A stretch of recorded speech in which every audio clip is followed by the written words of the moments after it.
गावामध्ये मी एकदा गेलो आणि मला शेजारचे काका भेटायला आले. म्हणे स्वप्नील, म्हणे तुझा जो मित्र आहे म्हणे पिंट्या. म्हटलं हो, शाळेत आम्ही एकत्र होतो. म्हणे त्याला जाऊन सांग. म्हटलं काय सांगू? म्हणे दारू पिऊ नको सांग.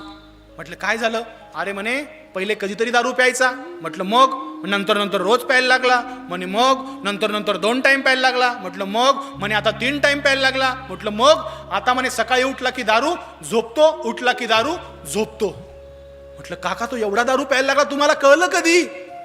त्या दिवशी म्हणे देशी दारूच्या दुकानातून मी बाहेर पडत होतो आणि तो आतमध्ये येत होता म्हणे.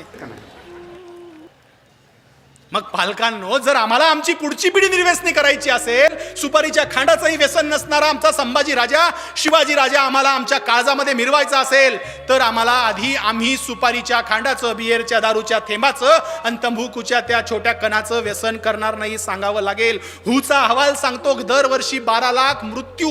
हू म्हणजे वर्ल्ड हेल्थ ऑर्गनायझेशन, जागतिक आरोग्य संघटना, काय सांगते? भारतात 12 लाख लोक सिगरेट आणि तंबाखूनं मरतात आणि त्याच्या निम्मे लोक त्या सिगरेटचा धूर घेऊ घेऊ मरतात.